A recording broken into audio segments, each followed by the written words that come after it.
teng Fathul Bari ini penjelasannya seperti ini. Sudah menjadi sunnahnya Allah. Itu kalau kebenaran itu mesti populer. Nggih, kalau kebenaran itu populer. Dan sebagian kepopuleran kebenaran itu diucapkan orang-orang yang tidak benar. Ya kalau balen malih. Dan sebagian kepopulerannya barang-barang tidak benar, barang-barang benar itu diucapkan orang-orang yang tidak benar. Saniki misalnya Nabi Muhammad ape lahir.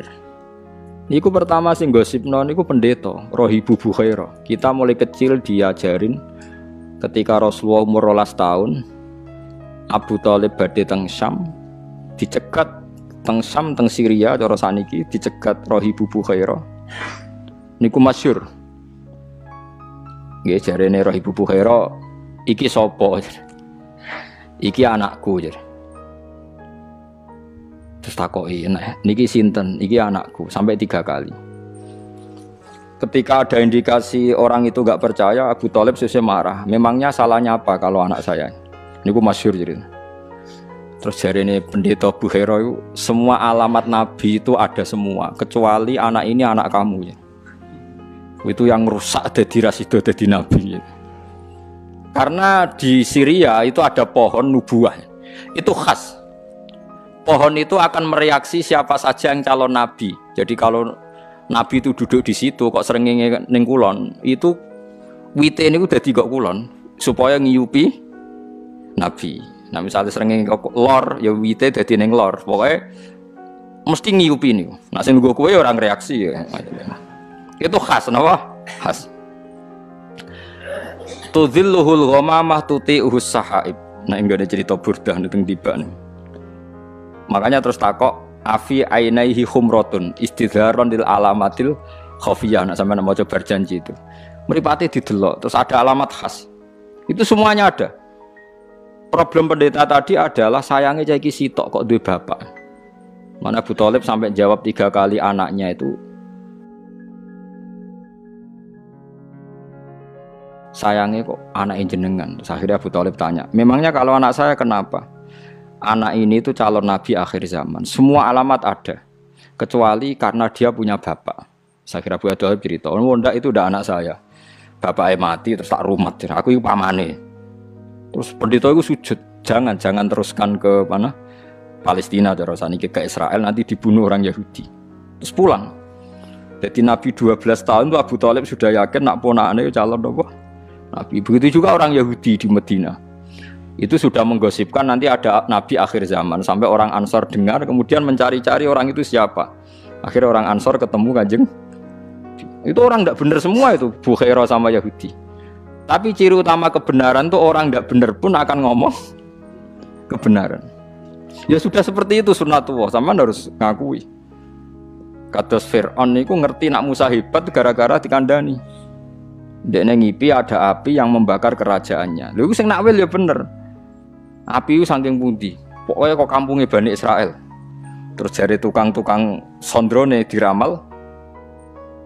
Oh nanti itu ada bayi lanang songko Israel, Bani Israel maksudnya, sing bakal menghancurkan kerajaan jenengan. Wes akhirnya di kebijakan setiap bayi lelaki dibunuh. Dan kejadiannya benar-benar seperti itu. Akhirnya yang menghancurkan Fir'aun adalah bayi saking Bani Israel. Begitu seterusnya. Masih banyak lagi cerita-cerita seperti itu. Mulai misalnya Nabi Yusuf. Nabi Yusuf niku rajane ngipi. Ngipine asine ya lucu, cara mbok tebak dadi nomor ngipi. Nah, cara sampean tebak pitu kan pitu wah berarti ndas. Pitune berarti buntut wae repot. Ngipine rajane mau inni arasab abaqaratin simani yaquluhunna sab'un ijafun wasab asumbulatin khudriu wa ukhra yabisat. Aku iku ngipi roh sapi lemu pitu dipangan sapi kuru pitu.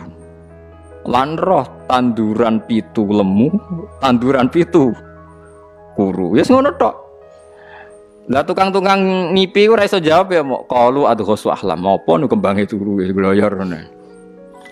Tapi oleh Nabi Musa ketika itu pentakbir mimpi itu diakui.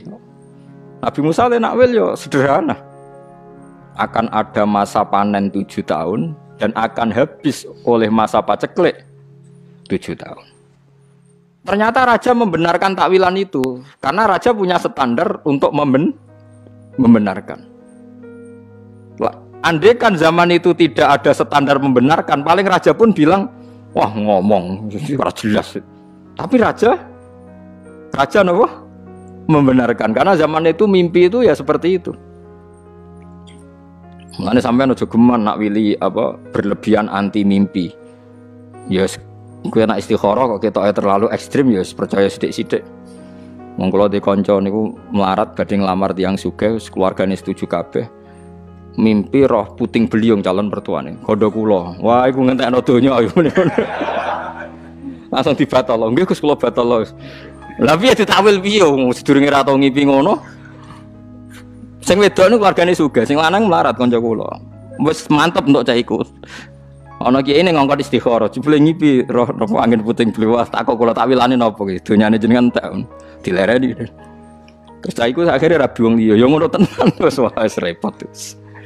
Enggak bisa kamu karena menurut syariat sekarang mimpi enggak dibenarkan, dukun enggak dibenarkan.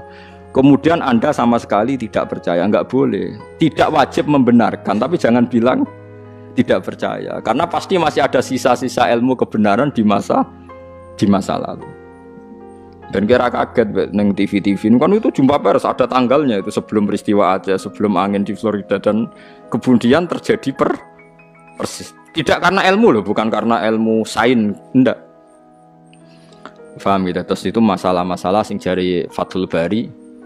Kamu jangan menyoal alamat nubuwah ketika yang mengatakan adalah rohibu Bukhairah atau mimpinya raja-raja Romawi bahwa mimpi ada raja yang berkhitan. Kemudian Hiroklu nyari yang khitan itu siapa? Ternyata orang Arab. Berarti Nabi akhir zaman itu orang Arab. Dan itu yang ngomong Heraklius, orang Romawi. Tapi ya terbukti ada gunjingan Nabi ya karena omongannya orang-orang nopo? Orang-orang nopo? Romawi. Sama harus percaya itu.